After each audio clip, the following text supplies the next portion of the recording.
Oke, selamat pagi. Kita mulai aja. Sudah bisa dengar suara saya? Bisa, Selamat Pak. pagi, Pak. Sudah, Pak. Oke, ya. Pertama saya cek dulu ini ya, presensinya kalau saya lihat.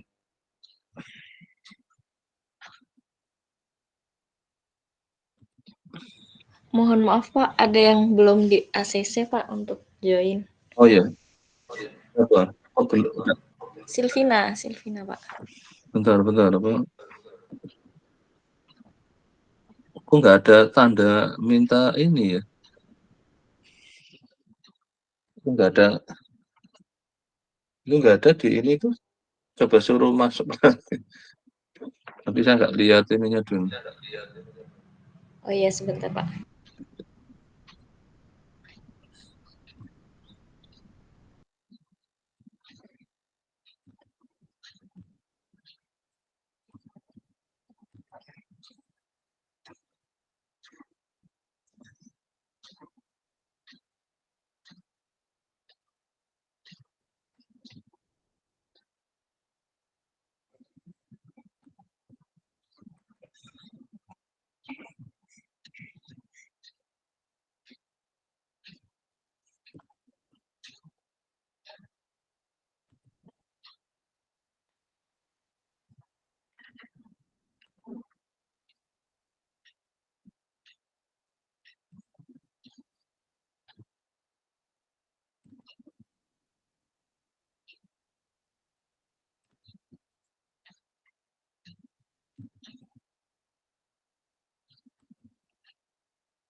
Oke, semua sudah bisa masuk ya, udah 1, masih 4 ya.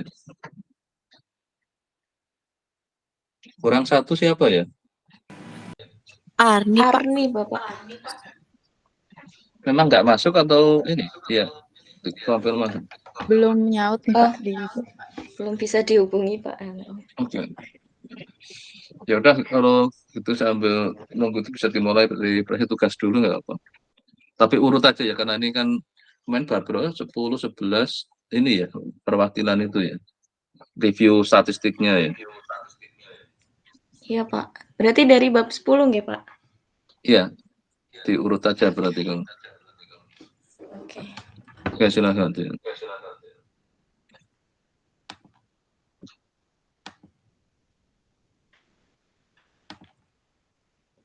Oh, ini kuliahnya masih satu kali lagi ya, minggu depan ya? Iya, Pak. Masih ada Iya minggu kan, depan. tanggal 8 Juli jadi. Oke, silakan. Baik, saya akan mempresentasikan example 10.14 tentang interval estimation. Gunakan persamaan 10.5 dan persamaan 10.6 untuk membuat aproksimasi interval kepercayaan 95% untuk rata-rata dari distribusi Poisson. Carilah interval untuk kasus tertentu di mana n sama dengan 25 dan x bar sama dengan 0,12. Di sini untuk mu atau rata-rata dari distribusi Poisson ini kita misalkan juga dengan theta. Kemudian kita misalkan theta bar sama dengan x bar sama dengan rata-rata sampel.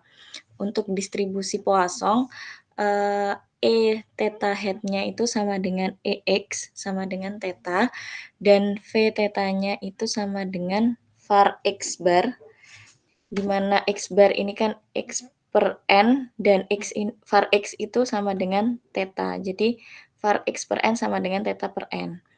Nah, kemudian diketahui juga di soal bahwa alfa sama dengan 1 dikurangi interval kepercayaan. Jadi hasilnya adalah 0,05 dan Z alfa per 2 ini hasilnya 1,96. Nah, untuk persamaan pertama pada 10.5 itu rumusnya adalah sebagai berikut. 1 min alfa sama dengan peluang min Z alfa per 2 kurang dari theta head min theta per akar dari V theta kurang dari sama dengan Z alfa per 2. Nah, nanti harapannya adalah kayak seperti ini ya, kita masukkan theta head-nya menjadi X bar dan akar dari V theta-nya itu menjadi akar dari theta per N. Nah, persamaan ini bernilai benar jika dan hanya jika X bar min theta kurang dari sama dengan 1,96 dikalikan akar dari theta per N. Nah, ketika theta per N-nya dimasukkan, nanti akan hasilnya itu theta kuadrat min theta dikalikan 2x plus 3,8416 theta per N plus x kuadrat, x bar kuadrat kurang dari sama dengan 0. Nah, ini akan dicari akar-akar persamaan kuadrat. Jadi dimisalkan A ini 1 dan B ini 2x bar plus 3,8416 theta per N dan C-nya itu x bar kuadrat. Kemudian dengan rumus ABC kita masukkan A, B, dan C-nya. diperoleh intervalnya ini X bar plus 1,9208 per N plus minus setengah dikalikan akar 15,3664 X bar per N plus 3,8416 per 2 kuadrat. Nah, selanjutnya kita substitusikan N sama dengan 25 dan X bar sama dengan 0,12. Nah, hasil akhirnya adalah 0,1966832 plus minus 0,156021994. Nah, intervalnya nanti dari 0,04081 sampai dengan 0,352854. Nah, selanjutnya untuk pendekatan kedua yaitu pada persamaan 10.6, rumus intervalnya itu adalah sebagai berikut. 1 min alfa sama dengan peluang dari theta hat min Z alfa per 2 dikalikan akar V theta hat kurang dari sama dengan theta kurang dari sama dengan theta hat plus Z alfa per 2 dikalikan akar dari V theta hat. Nah, harapannya seperti ini ya untuk persamaan kedua. Dan ini bernilai benar jika dan hanya jika theta hat plus minus 1,96 dikalikan akar dari V theta hat. Selanjutnya ketika kita masukkan atau kita substitusikan X bar dan N-nya diperoleh 0,12 plus minus 0,13579. Nah, intervalnya nanti menjadi dari minus 0,01581 sampai dengan 0,25579. Nah, interval ini berada di bawah 0 ya, karena minus. Jadi, persamaan ini tuh tidak mungkin untuk theta. Karena persamaan 10.6, kalau di buku ini aproksimasi yang terlalu kasar, begitu. Nah, untuk tugas kontekstualnya,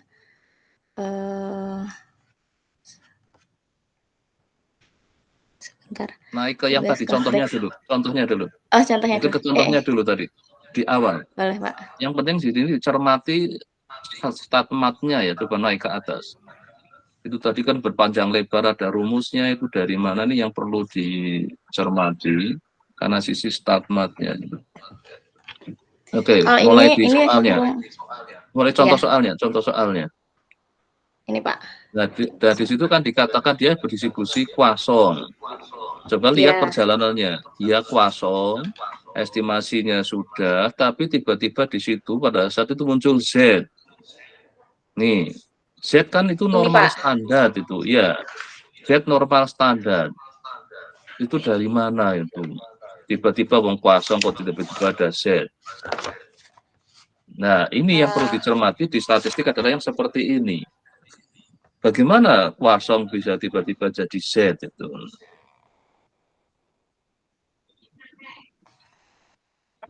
Nah, ini beberapa kemarin kita yang review itu ya sebenarnya harus nanti buka lagi di buku statmatnya. Jadi sebenarnya pada saat kita akan menggunakan dari kuasong bisa jadi Z, itu sebenarnya harus menggunakan nanti central limit theorem itu. Berarti N-nya harusnya besar, tapi sini N-nya 25. Ini lah kadang pelanggaran artian sampelnya kecil kayak gini kok tiba-tiba pakai Z itu. Harusnya nggak boleh itu. Secara teori, karena teorinya harusnya N menuju tak hingga. Nah, nanti tambah ya di sini teori bahwa dia harusnya kalau pakai central limit theorem memang boleh jadi itu jadi Z. Kuasong kok bisa jadi Z. Tapi kalau ini asalnya dari normal, nggak masalah. Jadi soalnya itu adalah itu dari distribusi normal. Coba naik ke soalnya lagi, naik. Nah, di situ bukan distribusi kuasong. Jadi nah maka di sini kata-kata aproksimasi itu. Nah, kalau aproksimasi itu di konteks ini harusnya ada central limit theorem, berarti N-nya harus menuju tak hingga itu sebenarnya besar. Nah, ini N-nya kok cuma 25 itu. Nah, ini nanti ditambahi ya bahwa aproksimasi itu pada saat jawab ini supaya Anda tahu bahwa tiba-tiba muncul Z itu. Coba ke bawah jawabnya ini. Oke, estimasinya sudah benar ini X bar karena theta topi adalah X bar itu sudah dari estimasi ininya. Dia adalah juga estimator yang tak bias. Tapi di sinilah terus diketahui kok jadi langsung ini yang. Nah, berdasarkan aproksimasi itu berarti teorema limit pusat ya. Jadi nanti kita akan pakai, jadi ini yang theta topi dikurangi theta dibagi akar variansinya ini, kan variansinya yang di theta itu, maka jadi ini normal standar. Nah, ini normal standar yang di tengah itu hanya terjadi, itu secara teori hanya bila N-nya menuju tak hingga. Jadi N menuju tak hingga berarti harusnya adalah sampel besar itu. Ya, nanti tambahin itu ya di sini ya. Jadi saya harapkan dosen ini kita nanti Ya, Pak. besok pada saat di ujian itu kecermatan di sini. Ya, jadi hanya tidak bahwa kenapa sih boleh pakai Z tadi aproksimasinya, itu sebenarnya di teorinya harusnya N menuju tak hingga. Atau yang dikenal sebagai sampel besar kalau sedih, bukan sampel kecil. Tapi kadang di statistik ada yang untuk konteks besar ada yang pakai 30 di tabel-tabel ini kadang itu. Ya, jadi nanti tambahkan itu ya nanti boleh ambil dari buku. Anda sedang ambil statmat kan? Sudah, Pak. Iya. Oh, sudah lah. Kalau sudah malah Sudah. berarti lihat buku statmatnya ya. Pas pada saat Ya. bicara central limit theorem. Nanti tambahkan di sini aproksimasi kuasong dengan ini adalah berdasar gunakan bahwa nanti theta topi estimatornya dikurangi tetanya dibagi ini adalah dia akan menuju konvergen ke distribusi normal standar. Normal. Maka kalau normal standar maka boleh terjadi ayat di bawah ini. Oke. Baik, Pak, ya, nanti saya nah tambahkan. itu ya, kalau ke bawahnya sudah oke, nggak ada masalah, tapi yang penting terus juga mungkin jawabnya nggak sepanjang ini ya, nanti bisa lihat bisa agak lebih ringkas ya di buku sahabat. Ini memang maunya mendetilkan, tapi menurut saya terlalu panjang. Iya, saya jabarkan gitu, Pak. Iya, jadi memang banyak, tapi ya nggak apa-apa. Jadi memang tujuannya ingin prosesnya ini kelihatan, tapi ya nggak apa-apa. Tapi kata kunci di sini yang dia jadi setnya itu yang terlupakan itu. Baik, Pak. Nanti saya tambahkan. Oke. Sekarang ke soal. Tadi mau lanjut apa ke soal? Tugas kontekstual ini, Pak. Kontekstual, oke. Nah, di kontekstualnya moga-moga ini sesuai teorinya. Coba kontekstualnya apa? Nah, kalau kontekstualnya malah saya mau pakai uji normal ya, Pak. Ya, apa coba ini, jadi ini, Pak. Ya, jadi dataset yang digunakan ini yang tersedia di package R di library insurance data. Datanya bernama DataCar. Nah, ini datanya berupa polis asuransi kendaraan selama 1 tahun pada 2004 atau 2005. Jumlah observasinya adalah sebanyak 67.856 dengan 11 variabel. Kemudian variabel yang digunakan ini banyaknya klaim. Nah, akan dilakukan estimasi titik dan estimasi interval pada data tersebut. Nah, ini sih kayaknya sayanya pakai normal ya, Pak, pakai t-test ini untuk estimasi intervalnya. Misalkan teorinya diperlihatkan ya di sini, teori yang Anda akan pakai, asumsi distribusinya apa, itu nggak kelihatan. Kayak tadi kan dianggap kosong, ini mau diasumsikan apa dulu. Kalau dites pakai ujinya apa? Dia distribusinya normal atau distribusinya apa ini? Datanya. Jadi di sini yang dicermati itu Anda punya sampel berasal dari populasi apa, maka si sampel tadi diuji dulu bahwa sampel ini berasal dari kayak tadi langsung ngeklaim kosong kan. Kalau ada kontekstual, Anda setelah dapat data dicek dulu bahwa dia itu distribusinya apa itu. Kalau dia pakai Kolmogorov atau pakai kan ada uji beberapa lah yang untuk ini nanti diuji kalau dia ternyata adalah namanya uji Gaussian of fit. Kalau dia kosong, ini apa? Counting atau apa? Datanya apa ini? Jadi saya ingin malah lihat tahu datanya dulu. Datanya ini apa banyaknya? Apa kayak tadi kan frekuensi klaimnya atau besar klaim atau banyak klaim? Karena kalau diskrit counting kan itu kan kita pakai yang distribusi diskrit kan kayak kosong, zero tekan kosong, atau kan ada banyak atau binomial ada. Itu biasanya untuk banyaknya klaim. Kalau besarnya klaim kan pakai kontinu. Ya, Nah, ini tolong ini diperjelas banyak itu ya. klaim. Nah, Ya, nanti saya tambahkan Pak, juga Pak untuk iya, jadi di sini jangan ya. langsung ke sini. Justru kita di sini adalah ingin mencermati dari sisi tadi. Karena saya anggap Anda sudah dapat statmat kan? Kalau sudah dapat Ya. statmat adalah berarti tahu bahwa kalau saya punya data, saya harus cek dulu data ini berasal dari mana ini. Nah, kalau dipandang perlu, dia bukan kosong, bukan binomial, bukan. Bisa juga nanti pakai yang created new distribution itu. Itu kan ada kan di buku Loss Model ini. Ini kemarin Iya, saya ada ada Pak. yang jumpai harus pakai yang ada mixture, ada mixing. Sudah kan kalian belajar itu kan itu? Iya. Iya, dengan kelihatannya dengan Pak Danang ya, Pak, tentang mixer mixing itu ya. Apa? Iya ya. Iya, dengan Pak Danang, Pak. Iya kan ada splicing, itu creating new distribution namanya. Jadi pada saat saya cek ternyata nggak ada yang cocok dengan distribusi yang standar. Maka kita perlu creating new. Maka di sini loss model banyak sekali distribusi itu. Nah, setiap itu nanti ada konstruksi teori untuk estimasi titiknya, estimasi intervalnya, terus sampai uji hipotesis ya satu paket di statmatnya. Ya nanti tambahkan di ininya. Pertama identifikasi kalau punya data itu distribusi apa. Kalau tadi di contoh soal tadi kan Distribusinya. langsung diklaim itu Poisson. Nah, jadi otomatis ya sudah diklaim kosong, tapi pada saat dia mau interval, ternyata dibawa ke Z, maka harus ada dasarnya. Kenapa ke Z? Mestinya pakai central limit theorem, berarti harus sampelnya besar, N menurut hingga. Tapi oke, dia ngasih contohnya dengan N25, dianggap N25 sudah besar. Besar. Ya kata besar memang jadi relatif kadang kan. Tapi sebenarnya kalau untuk contoh harusnya mau 250 itu kan lebih ini lagi kan. Kenapa harus pakai cuma data 25? Sebenarnya secara statistik jadi namanya N menuju hingga kan sebenarnya sesuatu yang harusnya besar lah. Besar. Oke ya, nanti yang kontekstualnya silakan, malah yang penting identifikasi itu ya. Jadi kalau di sini saya lihat itu data klaim terus X bar ada basi. Nah, di sini Anda langsung pakai T kan itu. T Iya, langsung itu pakai juga T. minta syarat kalau sampel itu berasal dari normal populasinya. Iya. Kalau nggak normal, maka dia apa harusnya nggak T.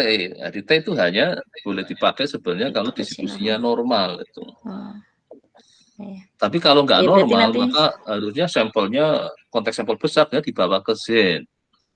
Oh, iya. Jadi nanti perhatikan ya di statmatnya ya. Jadi ini statmat yang kayak gini, kemarin sudah dapat kan waktu di kuliah tentang transformasi variabel.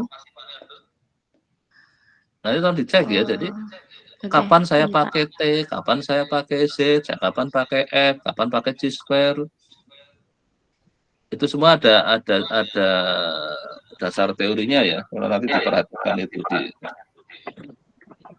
Jadi nanti Baik, di Pak. ujian, karena ini kita masih satu kali pertemuan lagi, nanti tolong saya akan cek minggu depan ya, karena pertemuan terakhir minggu depan. Maka moga-moga sudah inilah apa. Ini sekarang saya pakai juga untuk di bimbingan kita sampai creating distribution yang distribusi yang relatif malah yang seperti di log ini kan ada log normal, ada weibull, ada log weibull, ada ya mana yang memang dia sesuai dengan datanya. Maka nanti teorinya kita buat mau tidak mau gitu. Kalau belum ada metodenya, makanya metode saya selalu berkembang. Karena tantangan nanti pada saat ya ini kemarin saya juga ada sudah pakai T, ya lupa itu dasarnya. Memang sebenarnya pada saat belajar seperti ini kita cermati sebetulnya adalah alur logiknya lah itu. Kenapa sih harus pakai T? Ya seperti mungkin karena kebetulan Anda pernah ke dapurnya mungkin nonton MasterChef apa ya itu ya. Itu kan pisaunya banyak banget. Kalau saya tapi kalau di dapurnya kita kan pisau cuma 1-2 itu, semua dipotong pakai pisau yang sama. Tapi kalau di masa saya lihat untuk motong apa pisaunya beda. Atau kalau pernah lihat tukang itu gergaji itu. Kalau saya di rumah punya gergaji cuma 1, tapi kalau tukang kayu yang beneran gergajinya banyak untuk motong bambu sendiri, untuk motong ini sendiri. Nah, di konteks pemakai statistik kadang juga ada yang gitu, senangnya uji T, apa-apa uji T, sudah pokoknya. Ada yang apa pokoknya Z gitu. Ya monggo asal rasionalnya pemilihan alat itu ada. Nah Z biasanya ya tadi, karena semua dianggap pada saat ini kan bisa dilarikan ke distribusi Z, tapi semua ada dasar berpikirnya itu. Ya kan nanti tolong ditambahkan ya, apalagi Anda sudah ambil Statmat, nanti boleh ambil mengutip dari buku Statmatnya. Nah kalau besok nanti Baik, Pak. sekalian bilangan, kalau pilihannya ujian terbuka, besok itu Anda boleh buka apa aja kan. Nah yang penting adalah Iya. argumentasi pemilihan peralatannya ya. Jadi kan Anda boleh baca kan, misalnya ini kan Anda kemarin waktu ngerjakan kan boleh, tapi sayangnya mungkin Anda nggak ingat ya bahwa ini harus ada tertib administrasinya lah itu. Untuk market itu saya lihat oh, langsung pakai T. Tadi di situ nggak ada ceritanya, data kalian apa. Coba di sini akhirnya dapat apa? Coba Anda data di coba ke bawah.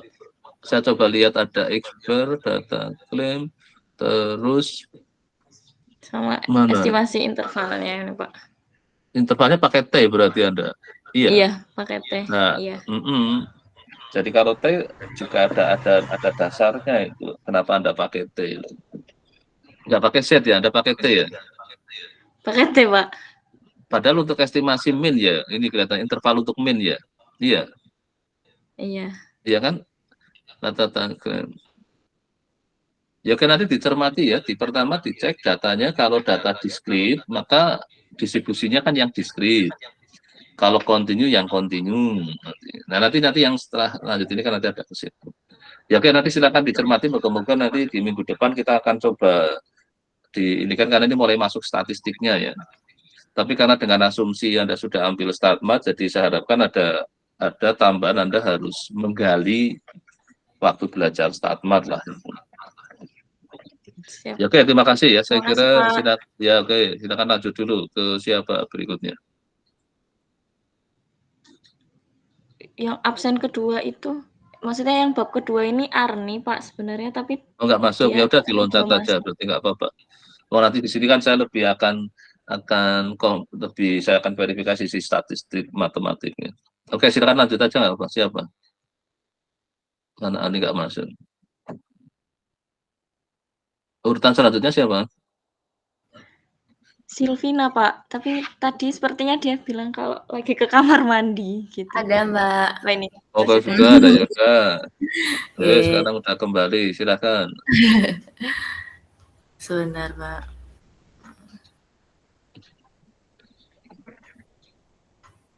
Oke.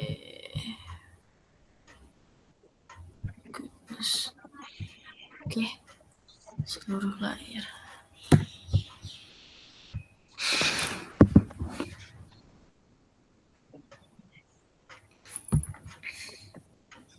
Sudah terengge, Pak. Sudah, silakan. PDF only. Oke.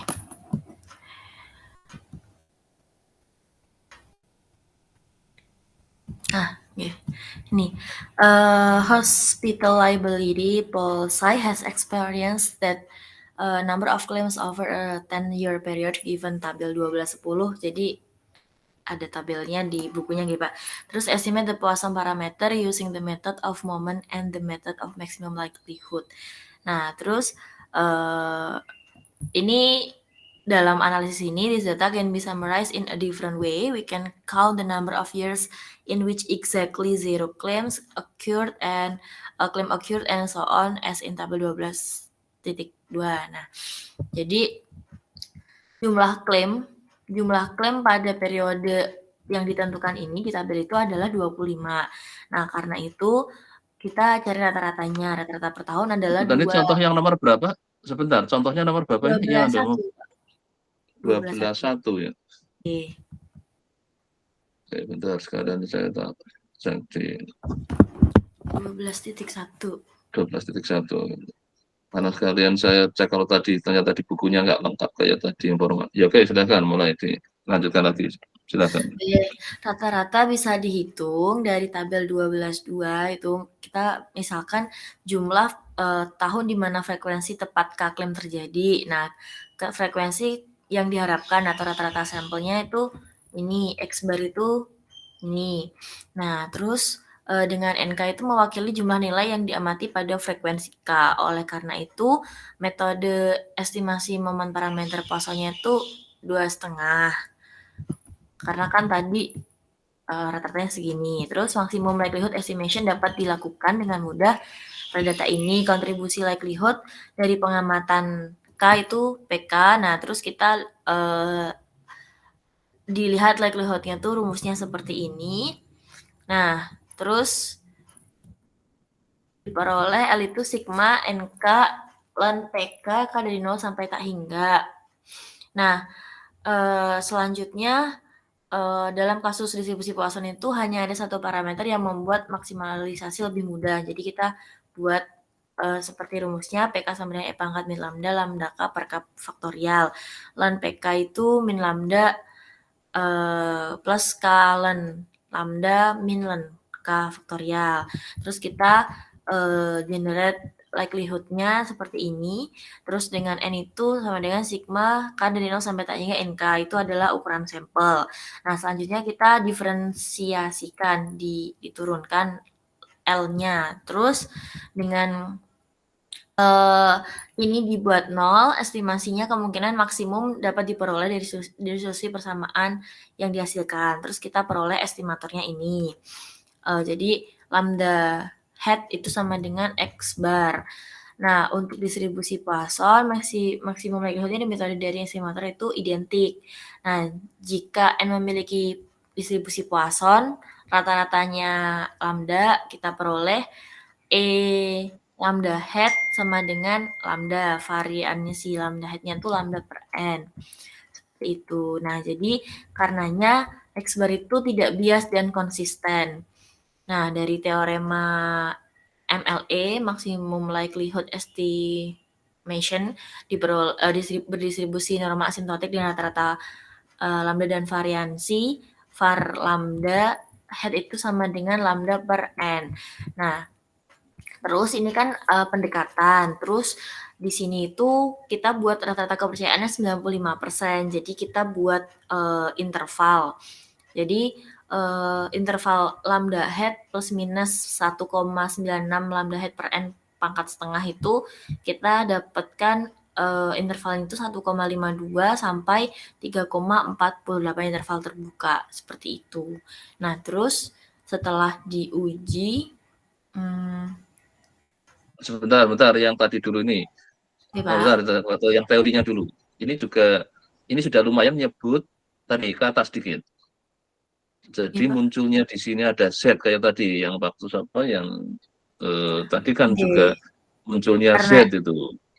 Nah, coba karena ini tadi enggak yang mulai muncul kata normal itu di mana tadi itu. Itu dia. Oke, sebentar. Bahwa yang tadi sudah mau mulai muncul interval itu kan ada normal itu. Nah berarti di sini di situ. Ini. Nah ini. Nah, berisi Dari normal teorema. itu. Nah nanti tolong teoremanya dituliskan biar ingat lagi bahwa ini Poisson, terus tiba-tiba pakai Z. Seperti mirip tadi, siapa yang tadi depan Elina ya tadi ya. Iya tadi ya kan sama. Dari Poisson pakai Z. Nah, tapi di sini lumayan masih nyebut itu, tapi saya harapkan bunyinya ini diingat kembali gitu. Ditulis lagi gitu Jadi Pak. iya biar ingat aja. Besok kalau bisa karena besok kan pakai bisa ini kan tinggal apa kayak copy paste lagi kan taruh di situ. Ini supaya disiplin aja bahwa ini saya tadinya punya ini juga belum dicek ini kosong apa enggak kan. Ini tadi kan langsung diklaim kan. Kan ada data dianggap kosong. Nah, nanti ada ujinya itu. Dia juga ada uji dia kosong apa enggak. Ini namanya uji goodness of fit ya, besok tambahkan itu ya. Jadi cek datanya, dia kosong. Terus kalau sudah kosong pun, Anda kan mau butuh di sini nanti ke bawahnya coba itu kan interval konfidensi kan bawahnya itu coba ke bawah itu. Nih, ke bawahnya. Nah, itu kan. Pada asimptotik kan dapat lambda topi plus minus 1,96. Nah, 1,96 ini itu berasal dari tabel Z itu. Z itu normal standar. Nah, ini nanti diperlihatkan ya. Kayak tadi Elina kan sempat langsung nuliskan itu. alfa terus Z alfa itu nilainya berapa itu. Nah, nanti tolong ditulis yang cukup jelas di situ. Jadi pertama, ini Poisson pakai pendekatan normal berarti pakai yang teorema yang central limit theorem tadi. Dipakai di situ, maka kalau 95% itu berarti alfanya 5%, maka Z alfa per 2-nya itu yang 0,25 adalah 1,96. Dan kita dapat yang ini nih, tolong dijelaskan ya. Ini kayaknya S1-nya dari statistik apa matematik? Saya, Pak. Dari matematika. Elina dari Halo Elina? Gimana Pak? Saya juga S1-nya dari matematika, apa? Pak. Nah, benar, makanya jadi kalau dari statistik mesti sudah akan ingat bahwa ini ada asbabul nusulnya gitu ya. Ada asal usulnya, nggak tiba-tiba langsung pakai kayak turun dari langit, nggak ada. Nah, apalagi ada dari matematik kan semua itu ada asal usulnya. Nah, ini asal usulnya namanya statmat ya. Maka sayangnya memang kadang statmat kalau dibikin, kalau saya di statmat yang penting adalah memperlihatkan asal usulnya. Makanya sampai kemarin yang sangat dari S3 nggak perlu ada mendetilkan, itu kan urusan teknis waktu S1. Tapi kalau sudah di level ini yang penting alur berpikirnya jangan sampai terlupakan itu. Okay. Nah, ini kayaknya tadi langsung muncul ini, yang tadi Elina langsung tiba-tiba Z alfa per 2 apa ya tadi ya, dapat ini. Main langsung tahu dapat ini. Maka saya terasa tadi saya sudah menduga. Jadi kalau sampai S1-nya statistik berarti itu sudah lupa dengan asal usulnya. S1-nya. Nah, gitu aja gampang kan. Kalau sampai melupakan S1-nya berarti kalau yang ini karena memang dulu nggak dapat kan. Karena dapatnya metode statistik di statmat pun statmat ya, yang satu singkat saya itu tidak sampai ke estimasi. Itu yang kalau yang UGM loh ya. Saya ingatnya singkat saya hanya dapat PSM 1. Itu nggak sampai ke iya, juga nggak wajib, makanya itu. Jadi pada saat dari yang matematik migrasi ke statistik, maka biasanya saya ini kan di statmat ya. Ini sekarang saya punya bimbingan S3 juga kemarin saya minta banyak baca itu lagi karena untuk menaikkan kecermatan penggunaan peralatan statistik lah tadi. Ya dan nanti ditambahkan ya ini sama ini berarti Adina sama nanti apa tadi caranya kalau supaya ingat setiap menggunakan teorinya ditaruh di dekatnya situ. Ini sebenarnya di sini. Jadi pada terek-terek nulis kalimat ini lebih baik kalau disuruh nyebut tadi kan ada itu merujuk ke teorema berapa coba naikkan. Kayaknya tadi nyebut teoremanya itu. Coba ke atas sedikit tadi. Nah, ini kan teorema 11.4. Nah, teorema 11.4-nya perlihatkan aja malah itu. Di crop boleh lah itu. Apa teorema 11.4 sekarang kalau diperlihatkan. Itu kalau enak kan pada saat kalau langsung dari teorema 11.4, teorema 11 langsung munculin aja di sini waktu mau jawab. Jadi besok gitu ya, setiap Anda mau gunakan teoremanya ikut di crop. Toh besok ujiannya kan misalnya mau sepakat pakai overlay, itu kan Anda tinggal nge-crop kan. Tapi kalau ujiannya close book lain ya, Anda harus ingat teoremanya kayak di kerjaan itu. Nah, menurut saya kenapa sekarang bukan penting hafalan, tapi kalau saya lebih penting pemahaman itu. Orang hafal ada lupanya, kalau orang paham biasanya nggak akan lupa itu. Karena kalau sampai nggak paham dihafalkan biasanya lupa itu. Ya sampai sekarang saya masih ingat ini karena lebih menunjukkan saya inginnya Pak lebih ke paham. Tapi kalau ngapalin ya nggak mungkin kan ngapalin rumus-rumus ngapain itu. Nah ini kenapa teorema juga harus hafal. Cuma saya ingat namanya ini ya. Tapi kan 11.4 itu nggak harus hafal ya. Karena beda buku statmat mungkin yang penting di situ intinya pada saat kita punya suatu data sampel itu kita harus cek asalnya distribusi dari populasi distribusi apa. Setelah ketemu itu misalnya diklaim di sini misalnya Poisson, nanti pada saat kita estimasi interval kalau saya ingin gunakan yang Z berarti kita harus ingat central limit theorem karena itu aproksimasi distribution itu. Ya oke nanti sama ya jadi PR-nya ini ya, antara Elina sama saya nambahkan di situ. Dan satu lagi yang belum tadi adalah di sini di buku ini nggak ada uji goodness of fit ya. Nanti boleh cari dari dari tambahan di buku statmat. Iya. Biar Anda kalau sudah punya uji goodness of fit.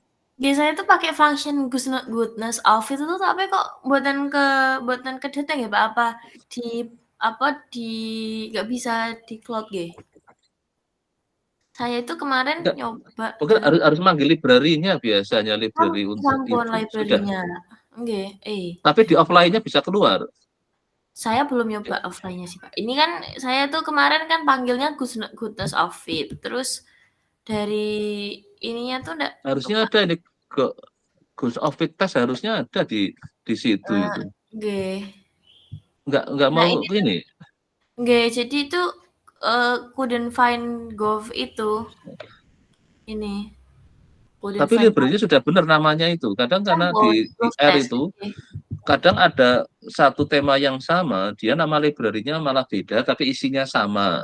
Kan tergantung yang meng-create library itu tadi. Karena di R ini kan pemainnya kan banyak.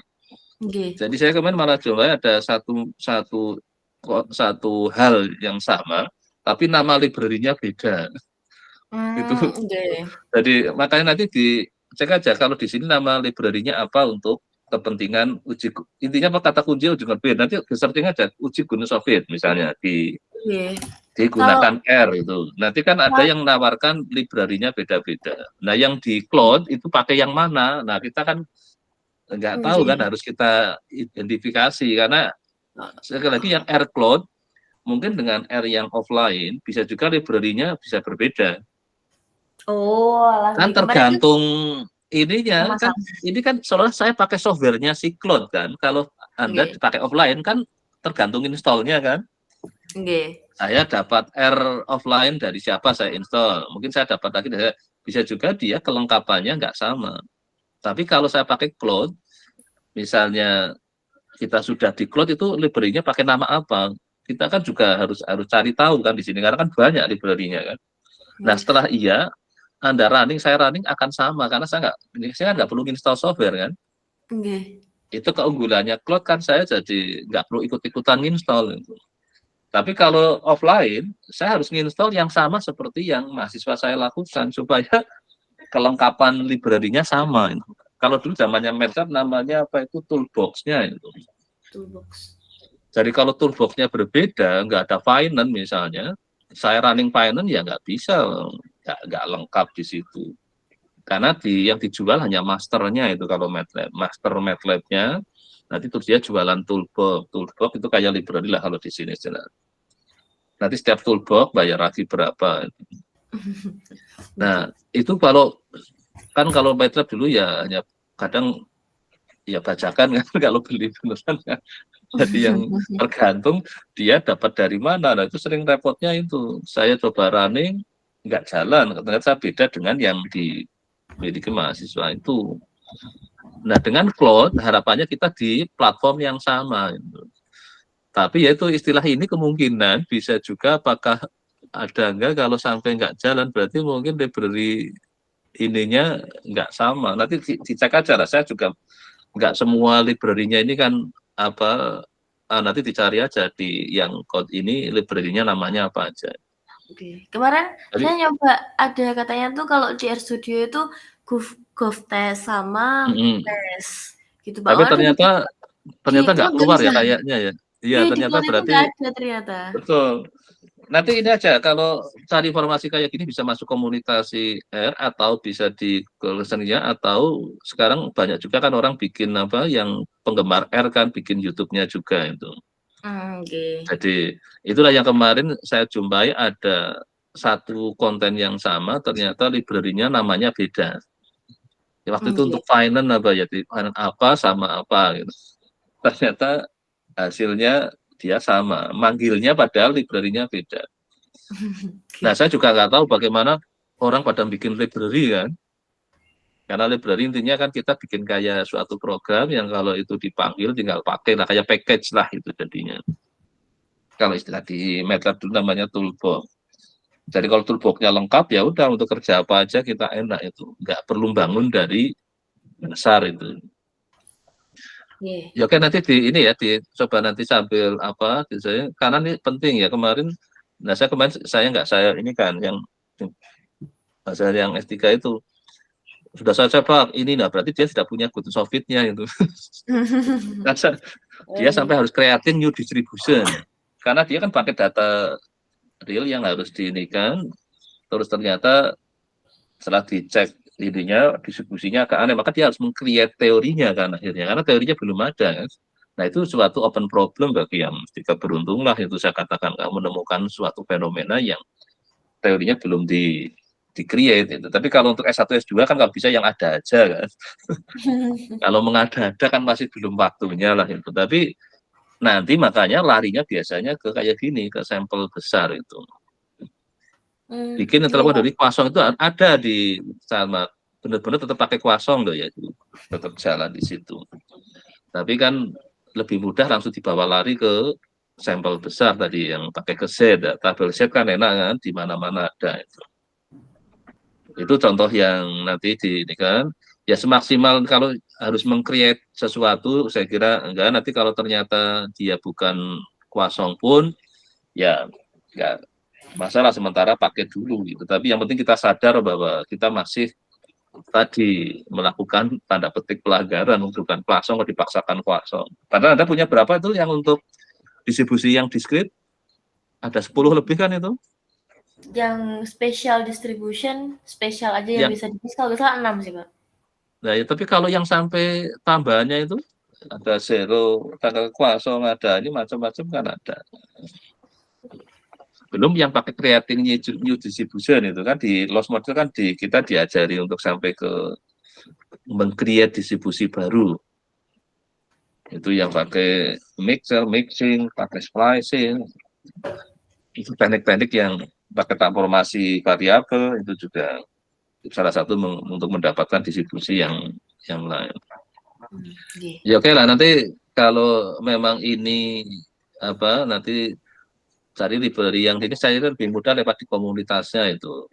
Mungkin di kajiannya nanti ini kalau mau biasanya mereka kan mungkin nama ngetiknya jadi bener ini loh. Mungkin ada yang ngomong ini kan GOF test, memang kesannya iya kan. Ternyata nggak keluar itu. Ini kemarin saya pas yang finance apa ya itu, saya pikir ya ternyata nggak keluar, datang kayak gitu.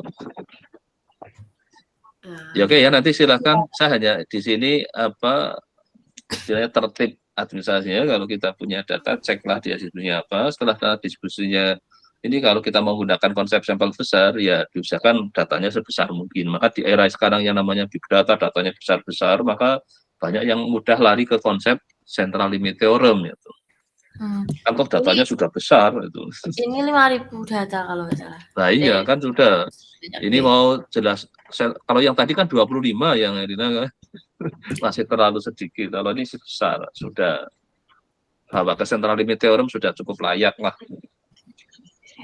Walaupun konsepnya sampel besar kan n menuju tak hingga kan, tapi ya sudah.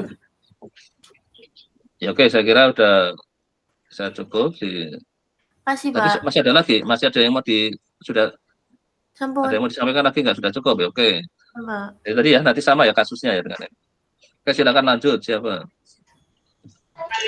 Saya Pak. Tapi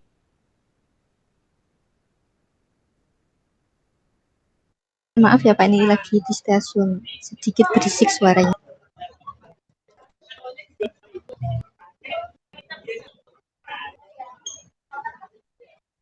Sudah lihat belum ya Pak? Ya sudah. Ya, online bisa dari mana aja, yang penting bisa belajar. Oke, ini yang 13.1 ya. Jadi saya mau ya Bayesian estimation. Oke. Nah, jumlah berikut ini maaf datanya masih ini salah ketik kayaknya saya Pak. Jadi ada data polis pertanggungan rumah sakit. Nah, untuk jumlah pembayaran tunggal memiliki distribusi Pareto dengan parameter tunggalnya yaitu theta 100 dan alfanya tidak diketahui. Distribusi prior memiliki distribusi gamma dengan alfa sama dengan 2 dan theta sama dengan 1. Nah, tentukan semua besaran Bayesian yang relevan. Dari distribusi gamanya alfa dengan alfa sama dengan 2 dan theta sama dengan 1, maka PDF-nya adalah sebagai berikut. Diperoleh PDF akhirnya adalah X dikali E pangkat min X. di mana pi alfanya bisa ditentukan dengan mengganti X-nya dengan alfa, yaitu alfa kali E pangkat min alfa. Nah, menggunakan teorema 13.8, distribusi posterior dapat dihitung dengan menggunakan rumus berikut. Dan menggunakan teorema 13.8 juga, distribusi prediktif dapat dihitung sebagai PDF bersyarat dari Y bersyarat X, di mana FY bersyarat θ-nya adalah PDF dari observasi baru yang diberikan nilai parameter. Maka untuk menentukan PDF bersyaratnya adalah sebagai berikut, sehingga diperoleh PDF bersyaratnya adalah alfa pangkat 10 dikali E pangkat min 3,8 sekian. PDF gabungan dari X dan A-nya itulah alfa pangkat 11 dikali E pangkat min 4 80.12. Ini tinggal ditulis ulang pada PDF yang di atasnya. Sehingga PDF posterior dari alfanya adalah sebagai berikut.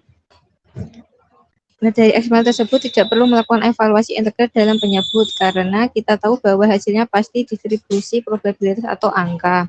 Penyebutnya hanyalah konstanta normalisasi yang sesuai. Melihat pembilang mengungkapkan bahwa kita memiliki distribusi gamma dengan alfanya sama dengan 12 dan θ-nya sama dengan 1/4,80 sekian. Sehingga menggunakan teorema 3.18 sebelumnya dapat ditentukan distribusi prediktifnya adalah sebagai berikut.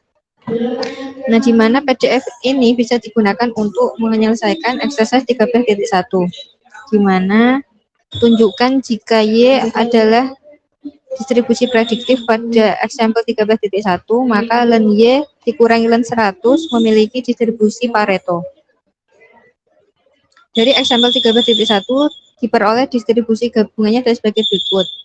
Misalkan W-nya sama dengan len Y dikurangi len 100, maka W bisa ditulis sebagai len Y per 100.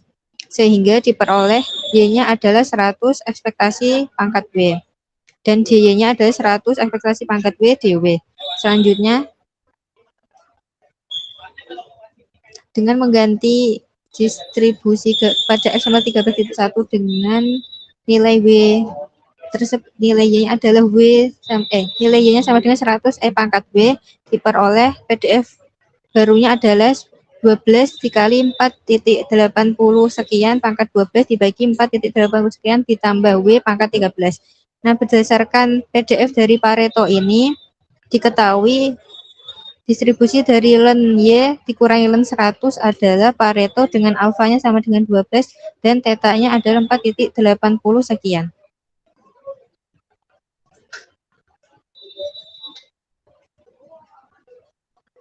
Selanjutnya untuk tugas kontekstualnya, saya mengambil beberapa artikel yang menggunakan menggunakan teorema Bayesian. Yang pertama ada artikel yang untuk mengenali dan menyajikan model yang sesuai merupakan hal yang sangat penting dalam memeriksa model statistik untuk menyesuaikan data deret waktu. Di antara model deret waktu yang banyak digunakan dalam analisis data ekonomi, meteorologi, geografi, dan keuangan adalah model autoregresif fraksional integrated moving average atau ARFIMA. Pada model ini dan model deret waktu lainnya, parameter model diestimasi dengan mengasumsikan bahwa rata-rata data adalah konstan. Dalam artikel ini juga sambil menyajikan perilaku model ARFIMA, estimasi Bayesian dari parameter selisih pecahan D disajikan dengan mempertimbangkan distribusi prior yang sesuai.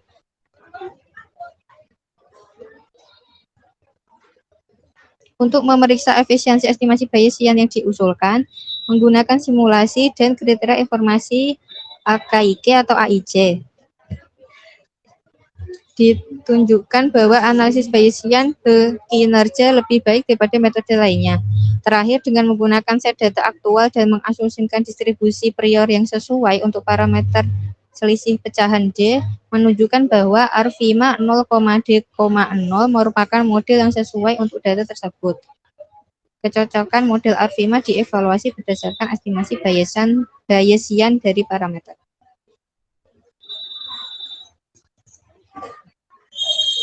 Sekian presentasi dari saya, Pak. Ini karena sudah tadi di stasiun ya, sudah mau mudik ini. Ini Iya, mau Pak. mudik kemana ini? Oh, Mau ke mudik. Purwokerto, Pak. Oh, ngapak-ngapak ya. Iya, Pak. Saya juga dari sana, jadi sama itu makanya tadi. Jadi saya udah nggak mudik lagi. Oke, jadi apa tadi sudah menarik itu dia dari Bayesian, itu juga tantangannya di sana kan ada dia nyebut tadi Pareto, ada terus distribusi apa tadi untuk ininya dia gamma, oh ya gamma itu yang nanti juga sama ya tantangannya kapan sih saya nih. Tapi tadi ngasih contoh kontekstualnya yang di papernya, walaupun dia aplikasi untuk time series ya. Sebenarnya tadi kita belum time series itu. Di sini kita masih di cross-functional data namanya, jadi belum ke time series. Nanti time series ada sendiri jadi Bayesian time series ya. Yang Bayesian di cross-functional data tadi juga ada kan untuk estimasi juga bisa estimasi Bayesian. Jadi tadi yang saya munculkan adalah dari yang time series ya, dikatakan lebih baik lah gitu. Berarti artinya ide Bayesian maunya untuk memperbaiki keadaan karena perilaku parameter bisa juga tidak konstan, hanya apa bukan suatu konstanta, artinya bukan seperti apa yang variabel saja, tapi dia juga variabel random, maka dia punya distribusi itu. Nah ini yang apa mungkin harus diperhatikan pada saat kapan kita mungkin butuh Bayesian pada saat kita theta mungkin ini kan tidak dianggap suatu konstanta itu kayak X di matematika kan bukan variabel random tapi variabel saja itu. Nah kalau variabel random dia punya distribusi probabilitas dari theta tadi punya distribusi probabilitas. Padahal tadi waktu di Elvira sama Elina tadi nggak ada itu si lambdanya berdistribusi apa karena belum masuk ke Bayesian. Tapi setelah Salvira tadi, si parameter tadi punya distribusi gamma. Nah, itu kan sudah masuk ke jadi ranah Bayesian. Cuman tadi kontekstualnya ke time series, jadi nggak apa-apa. Tapi yang penting di situ untuk melihat bahwa ada apa kepentingan di sana bahwa kita akan ke area Bayesian.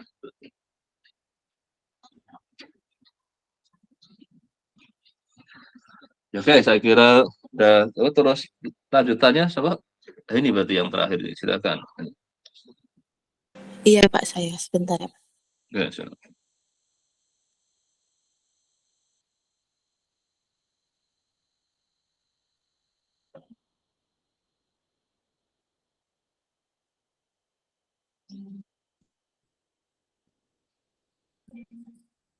Selamat pagi Bapak dan teman-teman semua. Saya akan memaparkan mengenai bab 14 yaitu Construction of Empirical Model.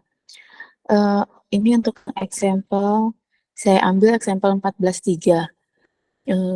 Dari data yang diberikan di example 14.2, estimasi nilai varians dari F besar 8, 1,4.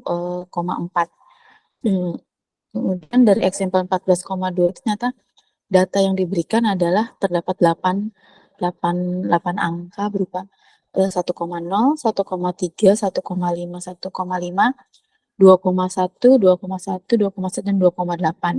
Nah, ini jika dirubah menjadi fungsi distribusi akan menjadi seperti ini, F8X. Untuk 0 itu, untuk X kurang dari 1 itu nilainya apa? Jumlahnya 0.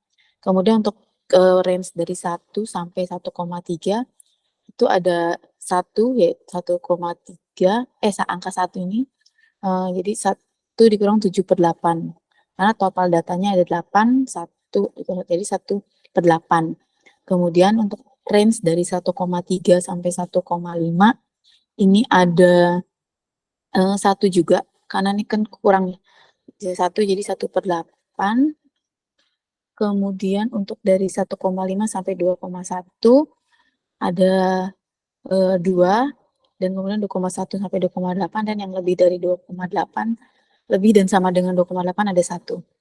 Nah, dari fungsi tersebut bisa didapatkan bahwa F8 1,4 adalah 0,25, yaitu ada di range yang ini 1,3 sampai 1,5. Dengan menggunakan formula di 14.1 yaitu variansi topi untuk F besar NX adalah F besar NX dikalikan dengan 1 min F besar NX dibagi dengan N. N-nya adalah jumlah data. Sehingga didapatkan variansinya adalah 0,02344. Kemudian kalau yang di example ini adalah datanya bentuknya tunggal, untuk yang di exercise akan dicoba mengkonstruk OGIF dan histogram untuk data dalam bentuknya range. Seperti yang di exercise 14.1. Didapatkan data sebagai berikut payment range dan number of payment. Kemudian dari rumus yang ada di buku juga diperoleh formula untuk menghitung OGIF adalah F besar N X sama dengan CJ min X dibagi CJ min 1 dikali F besar N kali CJ min 1. F besar N CJ min 1 ditambah dengan X dikurang CJ min 1 dibagi CJ min 1 Fn CJ. Untuk X di antara CJ min 1 sampai dengan CJ. Kita ambil contoh di range yang pertama untuk payment range 0 sampai 25. Kita mendapatkan nilai CJ-nya adalah 25 yaitu batas atas. Kemudian nilai CJ min 1 bawah batas bawahnya adalah 0. Kemudian nilai F besar N CJ min 1 adalah 0. Dan nilai F besar N CJ adalah 6, yaitu ini jumlah paymentnya 6 dibagi dengan total seluruh pembayaran. Itu 6 tambah 24 tambah 30 sampai tambah 10. Dengan memasukkan ke dalam formula yang ada di atas, akan kita dapat peroleh nilai OGIF-nya adalah 25 min X dibagi dengan 25 min 0 kali 0 ditambah dengan X min 0 dibagi 25 min 0 dikali 6 per 392 dan didapatkan F besar NX adalah 0,00061X. Nah, kita lakukan juga untuk range yang lain sehingga bisa kita mendapatkan F besar 392X adalah sebagai berikut dengan range masing-masing. Untuk membentuk histogram dan nilai F besar ini, kita cari dulu nilai F kecil n X-nya. Dari F besar NX diketahui, maka dapatkan nilai F kecil NX, yaitu 0,061, 0,02, 0,245, sampai seterusnya. Ini yang kita jadikan histogram. Ini saya mencobanya menggunakan Google Sheet karena saya mencoba nyari di R masih belum berhasil, Pak.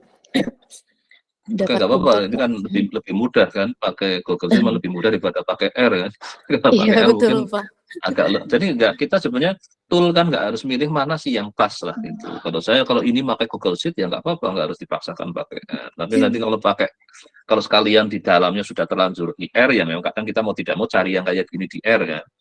Tapi untuk sementara yang penting kita bisa dapat visualnya dulu. Jadi yang penting Google Sheet juga, yang penting saya mintakan yang plot. Jadi kalau ini saya klik ini kan saya bisa masuk sana. Saya hanya tidak harus R, tidak harus. Makanya kemarin ada yang pakai Google yang Colab itu, yang jadi ke Python ya nggak masalah. Saya bilang itu, saya nggak akan membatasi. Yang penting saya minta yang cloud, karena saya nggak ingin install software. Jadi saya pokoknya inginnya yang cloud aja. Saya bilang nggak apa-apa, silakan Oke, silakan lanjut. Ya, jadi kita akan melakukan histogram dari apa sih range distribusi ini, pembayaran itu seperti ini. Oke, kemudian untuk kontekstualnya, saya mencoba untuk menggunakan analisa biaya kesehatan. Ini workspace dan sumber data dari Kaggle. Data yang diperoleh berupa informasi nasabah asuransi terkait dengan data kesehatan dan biaya yang ditagihkan oleh perusahaan asuransi kepada ini saya typo, maksudnya adalah biaya kesehatan yang dibayarkan oleh perusahaan asuransi. Tersebut isinya adalah usia, kemudian jenis kelamin, nilai body mass index, jumlah anak, perilaku merokok, serta biaya kesehatan yang dibayarkan oleh perusahaan asuransi.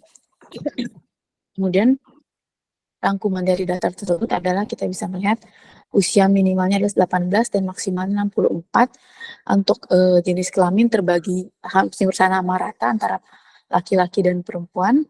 Kemudian nilai BMI mulai dari 15 hingga 53 dan jumlah anak dari 0 sampai 5 dan ini yang merokok dan tidak merokok. Detailnya masing-masing adalah sebagai berikut. Jadi kalau kita lihat memang jenis kelamin rata, kemudian untuk jumlah anak sekitar 50%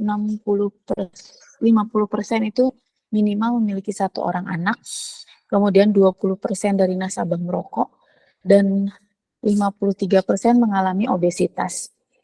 Nah, dari hal tersebut, dengan memasukkan ke dalam matrik korelasi antar faktor, kita akan bisa mendapatkan gambaran atau visualisasi sebagai berikut.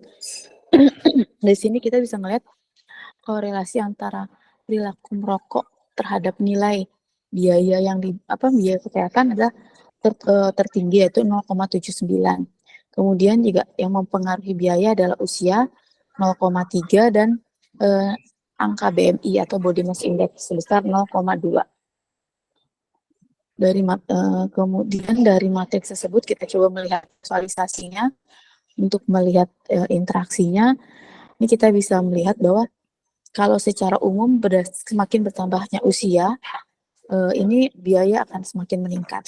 Jika dibandingkan dengan nilai BMI, kita bisa melihat untuk yang obesitas ini memiliki nilai biaya yang lebih tinggi dibanding yang tidak obesitas. Walaupun di sini juga masih terlihat yang obesitas, tapi nilai biayanya juga lebih rendah. Nah, sementara untuk yang perilaku merokok, lihat yang merokok itu memiliki nilai lebih tinggi, nilai biaya kesehatan lebih tinggi dibandingkan dengan yang tidak merokok. Untuk yang tidak merokok, hampir seluruhnya mayoritas tuh biayanya lebih rendah dibandingkan dengan yang merokok.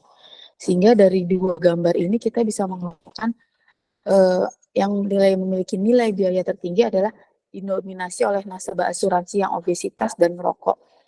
Kemudian yang terendah adalah yang kategori BMI-nya normal dan tidak merokok. Nah, dari tiga ini kita mencoba mengelompokkan lagi, mengkombinasikan menjadi kelompok baru, yaitu nasabah yang obesitas dan merokok, nasabah yang tidak obesitas dan merokok, serta yang tidak merokok. Kita melakukan visualisasi lagi untuk menggambarkan kelompok baru. Dan ini bisa dari 4 gambar ini terlihat hampir sama bahwa untuk nasabah yang merokok dan obesitas itu memiliki nilai CADES lebih tinggi dibandingkan dengan kelompok yang lainnya. Ini juga kita lihat, ini adalah yang tidak merokok, yang hijau-hijau ini memiliki nilai charges, nilai biaya kesehatan yang lebih rendah dibanding dengan kelompok yang lainnya yang merokok.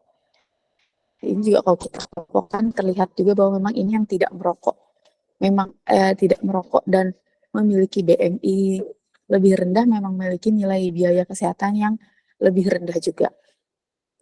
Nah, dari analisa dasar Nako ini bisa diambil kesimpulan sementara bahwa kategori BMI dan kebiasaan merokok itu bisa mempengaruhi besarnya biaya kesehatan per nasabah.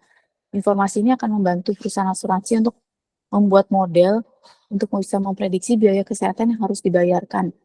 Dan selanjutnya akan bisa dianalisa apakah sebanding dengan nilai premi yang dibayarkan. Kalau melihat dari teori materi di Kegel ini sebenarnya sampai ke tahapan membandingkan model yang pendekatan yang lebih baik antara distribusi yang digunakan. Cuman ini memang saya belum selesai sampai sana sih Pak. Jadi baru sampai membentuk kelompok baru dan kemudian dilihat apakah ini sesuai apa enggak untuk dijadikan kategori atau variabel ketika menghitung biaya kesehatan dan nilai premi. Itu Pak yang bisa saya sampaikan. Oke, terima kasih. Jangan ditutup dulu. Yang ini, yang tadi, gambar ini dulu, gambar ini. Pertanyaan saya pertama, kenapa nggak nyebut Pareto, nggak nyebut Gamma, nggak nyebut Poisson, nggak menyebut apapun di sini? Iya, ini karena memang langsung hanya melihat Kenapa? korelasinya ya Pak. Enggak, tadi dari yang Anda sejak mulai nyebut di awal itu. Anda kalau tadi kan waktu Edina langsung nyebut Poisson, Sevina nyebut ada atau terus aku kalau yang tadi ada Pareto sama ini. Di sini kok nggak nyebut apa-apa distribusi itu. Kenapa di sini? Ada yang tahu dari berlima ini? Karena dia normal nggak sih Pak? Enggak ya Pak. Jadi ini karena kita main di empirical tadi. Itu kenapa tadi sebenarnya harusnya di sini ada proses empiricalnya, tapi Anda kan langsung pakai software ini ya, langsung dapat. Baru tadi waktu Anda pakai contoh tadi kan ada tahapan bikin tadi yang pakai titik, ada yang pakai interval, ya kan itu? Iya Pak. Iya kan? Nah, Iya. tapi Anda nggak lakukan di sini, langsung jeder gitu kan. Nah, Iya. tapi di sini namanya ada empirical model. Jadi tidak ada nyebut distribusi apa-apa di situ. Ini bentuk gambar, ini kan bentuk gambar distribusi kan sebenarnya itu yang sebelah itu yang Iya, betul. Yang ini, ada Pak. kurva itu kan. Iya, Tapi nggak yang nyebut ini. kan ini Pareto atau eksponensial atau normal kan nggak ada di sini kan. Iya. Nah, biasanya dari empirical ini kan sebenarnya kita langsung bisa melakukan uji. Nanti yang kita akan berikutnya ini kan kita akan masuk ke yang model selection itu adalah dalam rangka akhirnya ini misalnya di antara yang ini yang tengah namanya warna ini orange Oh, yang biru, itu hijau. tidak obesitas dan rokok. Jadi maksudnya ini ada hijau, merah, biru, anggap aja warna, muka saya nggak biru lihat Iya. warna ya. Hijau, merah, biru. Yang merah kayaknya kayak distribusi normal kan itu. Iya, Ya, betul, walaupun Pak. runcing sekali. Yang ini malah nggak tahu distribusi apa. Nah, inilah tantangan yang konteks modeling tadi. Dari empirical kita langsung dibuatkan, tapi nggak ada namanya kan ini. Iya. Nah, kalau kita ingin memberi nama, itulah muncul yang ke creating distribution. Jadi ada nama-nama baru itu didistribusikan. Aneh-aneh kemarin distribusinya macam-macam itu yang ada di buku Lost Model ini, di bagian depan. Nah, ini nggak dikasih nama. Yang penting bisa untuk melakukan perbandingan kan ini. Yang Iya. biru cenderung di sebelah kanan, yang merah, yang hijau itu yang tidak merokok, tidak obesitas ya kayaknya ya. Iya, iya, betul, Iya, Pak. benar kan? Jadi Iya. kan dari sisi untuk analisis sudah enak kan, maka banyak orang yang masuk hanya di wilayah empirical itu. Ini aja sudah bisa kok untuk menjawab pertanyaannya bahwa yang tidak merokok, tidak obesitas itu lebih rendah kan? Rendah. Dari segi biaya ya tadi Iya, aspek betul. biaya kesehatannya Iya, kan. biaya kesehatan. Orang yang merokok udah merokok obesitas, wah, mesti jadi artinya lebih ini lagi. Paling- Ini kan paling sudah tinggi. lumayan kan untuk dalam rangka kayak tadi untuk biasanya di dunia praktis kita hanya main di sini itu. Oke. Nah, inilah di dunia akademis kan kita ingin mencoba ini distribusinya apa ya kalau kita dapat pola orang obesitas, orang merokok, orang ini nanti kita bisa pricingnya secara analitik, tidak secara empirik gitu. Kalau analitik kan kita dapat rumusnya itu loh, oh nanti rumusnya ini. Nah, inilah jadi sering-sering empirical sama yang kita ke analitik. Jadi kita akan dapat suatu distribusi apa itu. Dan syukur jadi menemukan distribusi baru itu. Nah, orang-orang dulu Gaussian itu yang menemukan distribusi normal, ini dinamakan distribusi Gaussian, dan lama disebut distribusi normal. Ada nama Weibull itu yang menemukan distribusi, itu karena dari realita di datanya ada, belum ada distribusinya dibuat. Ini contohnya nih, misalnya ini saya tanya nih, yang hijau distribusi apa? Nggak tahu namanya kan ini? Iya, Kalau bentuknya. tatapan itu kan naik lengkung-lengkung kayak gini. Ini kayaknya nggak cuma satu distribusi yang harus dilibatkan. Nah, itu yang namanya nanti melakukan mixture, ada kalau yang ada bisa splicing itu nanti yang kalau yang merah mau normal kayaknya keruncingan itu. Oh, mungkin tidak. Yang ini yang biru bentuknya juga aneh lagi kan. Nah, ini bisa juga harus butuh creating new distribution itu. Kalau kita ingin ke analitik model, kalau hanya empirical model, ya kayak gini selesai sudah dapat jawaban. Tapi bahwa kalau saya ingin mengatakan berapa peluang orang yang misalkan adalah obesitas itu akan pengeluarannya lebih dari nilai tertentu, akan kesulitan kan? Iya. Misalnya ini pas yang di garis apa itu, saya lihat coba zoom lah. Misalnya yang di obesitas itu, yang kalau kita ingin melihat yang lebih dari 40.000 peluangnya berapa, maka harus menggunakan yang ini empiricalnya lagi. Tapi dia tidak bisa berlaku umum kan. Ya berdasar data ini aja gitu. Tapi kalau kita sudah punya modelnya, model yang analitiknya, kita bisa berlaku umum bahwa peluang orang akan lebih dari 40.000 berapa, peluang di atas 60.000 berapa, peluang di atas 20.000 berapa. Padahal kalau yang obesitas hampir 100% sepertinya ya di atas 20.000 kan. Iya. Tapi kalau yang merokok ini, tapi kalau yang hijau di atas 20.000 itu kecil sekali proporsinya kan. Iya. Nah, kalau kita bisa dapat modelnya, yang model analitiknya, model matematiknya, maka kita akan dengan enak bisa bicara lebih jauh. Inilah empirical model ya, memang kitab ini kan khusus bicara empirical model. Tapi inilah manfaatnya sudah disediakan secara kontekstual oleh ini itu yang nanti untuk pemahaman. Tapi coba kalau ini diminta mencari tahu nanti yang biru itu distribusi apa ya? Nanti, ya, itu nanti diuji pakai yang good software-nya. Yang merah distribusi apa? Mungkin nanti bisa dapat nama-nama yang belum ada. Kalau enggak nanti pakai easy fit ya, yang tapi walaupun dia nanti trial itu 1 bulan ya lumayan lah. Kalau misalnya nanti pakai R-nya belum ketemu itu. Iya, iya. Itu easy fit, tapi easy fit belum close itu. Kalau saya masih harus install, maka saya juga sudah jarang install itu. Tapi kalau nanti dicari di R-nya sudah dapat ya bisa aja nanti ini masing-masing yang diuji, ini sebenarnya apa, distribusinya apa, nanti dia dekat dengan distribusi apa. Nanti kalau sudah dapat modelnya, kita bisa menghitung kayak tadi, mau di atas 40.000 berapa, di atas 20.000 berapa, itu dengan mudahnya. Nanti Iya. silakan ya untuk ini dilanjut ke ininya apa, Ya, yang saya lanjutkan lagi. uji goodness of fit-nya lah kalau itu, untuk Iya, melihat ya distribusinya apa.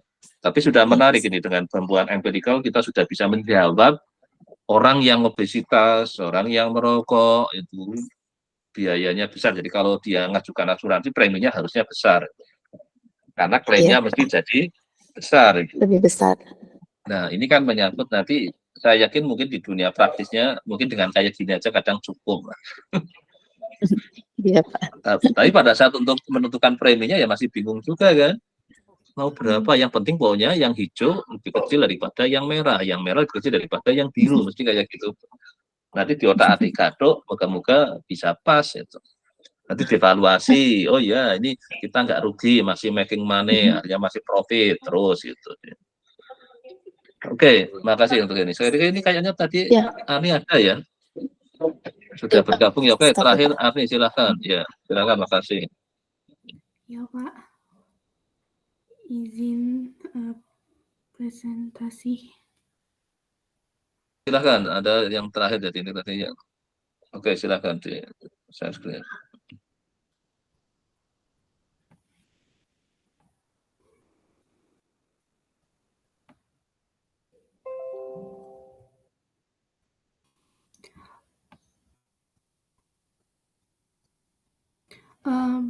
Sampel 11.2.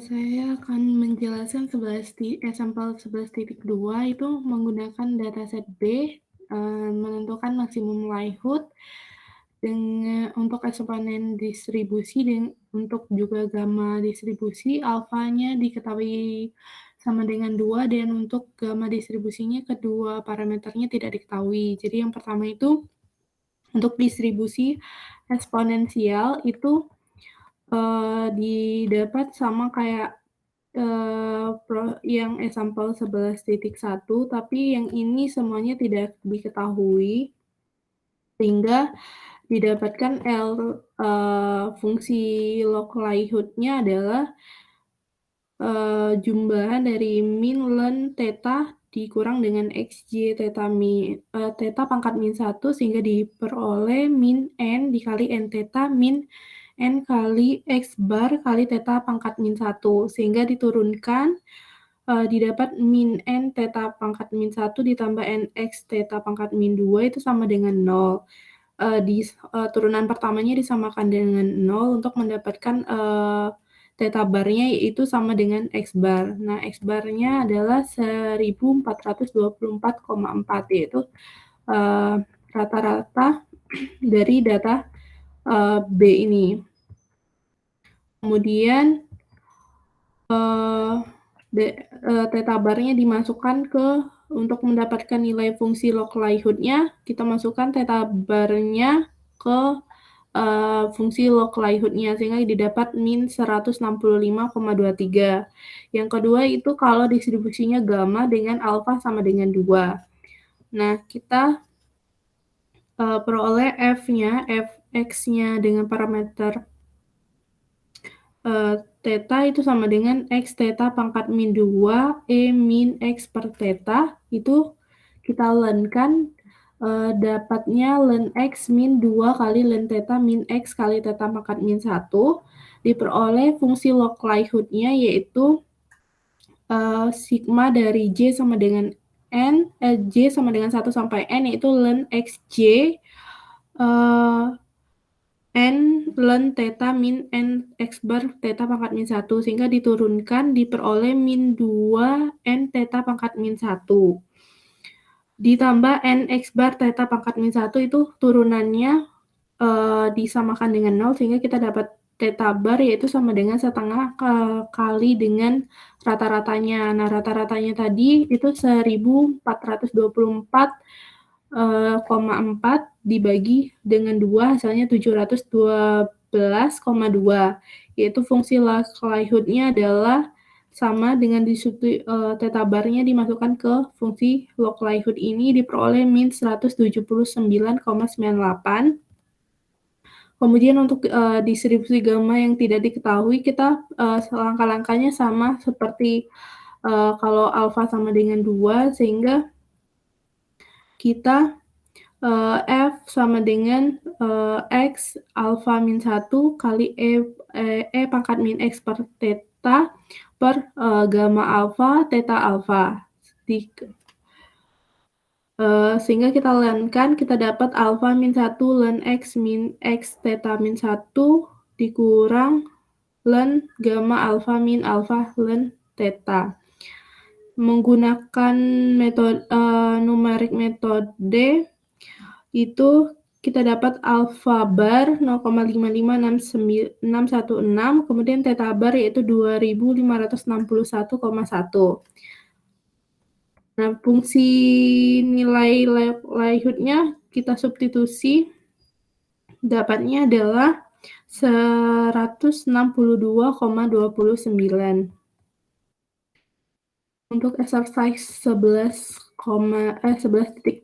yaitu diberikan observasi 521, 658, 702, 819, dan 1217 dengan modelnya adalah single parameter Pareto, distribusinya dengan fx-nya adalah ini 1 min 500 per x pangkat alfa, di mana x-nya lebih besar dari 500, alfanya lebih besar dari 0, menentukan maksimum likelihood estimate.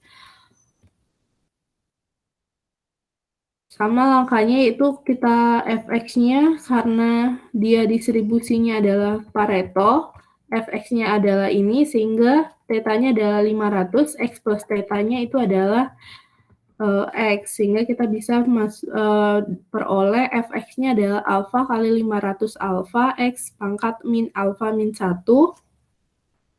Kemudian dapat fungsi likelihood-nya. Fungsi likelihood-nya kemudian dilenkan diperoleh fungsi likelihood-nya adalah 5 len alfa ditambah 5 alfa kali len 500 min alfa tambah 1 sigma dari len xj, sehingga diperoleh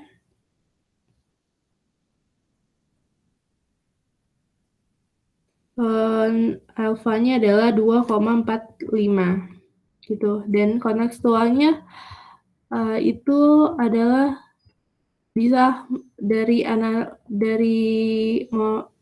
metode MLA ini digunakan untuk mengestimasi parameter-parameter dalam regresi logistik. Pada dasarnya metode maksimum likelihood memberikan nilai estimasi beta dengan memaksimumkan fungsi likelihood-nya. Jadi bisa dilihat di jurnalnya analisis regresi logistik biner untuk memprediksi faktor internal dan eksternal terhadap indeks prestasi. Gitu. Sekian presentasinya. Oke, makasih. Jadi ini memang tentang estimasi likelihood, tadi langsung aplikasinya di regresi. Sebenarnya kalau tadi belum kan, sebenarnya masih di distribusi apa, mau kosong, mau eksponensial, mau wibul, bisa diestimate parameternya melalui maksimum likelihood. Kebetulan ini yang namanya yang closed form ya. Kalau closed form itu langsung dapat hasilnya. Tapi kadang ada yang terpaksa kita harus gunakan metode numerik ya, kayak Newton-Raphson atau apa itu nanti mungkin di sini tadi belum diperlihatkan ya. Jadi kalau misalnya yang gambar nanti pada saat estimasinya mungkin salah satu parameternya harus secara iteratif itu metode numerik. Oke, baik, terima kasih untuk Ani. Nah, sekarang saya akan lanjut ke model selection tadi seperti apa yang tadi sudah saya sempat ini kan untuk ke Silvina sama ini untuk apa menguji data yang kita miliki itu sesuai dengan distribusi apa. Nah, ini tadi bab yang ini kita akan mencari model yang sesuai. Tadi yang ini juga itu apa ya jadinya distribusi.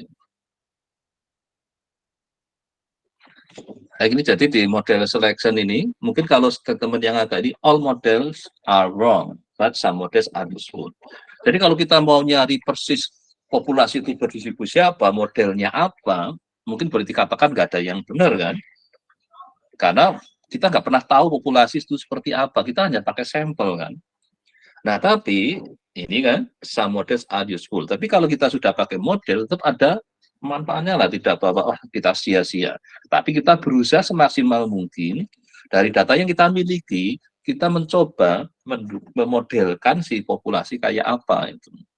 Nah, ini kerjaan statistik sebenarnya adalah dengan yang sebagian kita bisa menduga yang besar tadi ya populasi. Dengan sampel kita mencoba menjelaskan yang populasinya. Nah, inilah dengan bantuan model. Maka yang di bagian awal ini yang kita melihat bagaimana kita jadi punya F-star itu yang kita bangun dari di sini untuk dikurang dari T0 F min dikurangi FT dibagi 1 min FT. Ini F besarnya. Kalau F kecilnya ya tinggal kita buat F kecilnya. Nah, ini sering diinikan konsep empirical model, ada yang ada Kaplan-Meier, ada Nash-Allen, ada banyak tadi yang sering dipakai untuk kepentingan membuat suatu yang empirical tadi yang dilakukan tadi bisa dapatkan itu empirical modelnya. Nah, setelah sampai tahapan sana, kadang kita ingin tahu dia distribusinya apa. Nah, ini teruskan di 15.1, jadi kita punya data set B, terus bikin intervalnya, kita dapat numbernya. Nah, inilah berusaha kita melihat. Setelah saya plot CDF-nya, empirical CDF itu yang hitam, terus yang kita coba dengan eksponensial. Jadi kan kita bisa ngestimate kan parameter, ternyata ya lumayan ini kan, cukup dekat itu mengikuti polanya itu. Nah, apakah ini jadi yang terbaik? Nah, inilah nanti ada proses kita melakukan. Dan jadi di sini kita dapat F-star-nya dibangun dari kita mengeklaim bahwa dia adalah eksponensial. Nah, itu yang terus karena dengan ininya eksponensial, maka kita bisa gambarkan tadi itu. Nah, ini kalau dalam bentuk PDF-nya, kalau tadi kan CDF-nya ya, PDF-nya ini, ya kan masih tetap kan ya nggak kalau dikatakan benar ya nggak juga kan, yang hitam itu masih ada yang di atas itu bagian bawah di sini itu.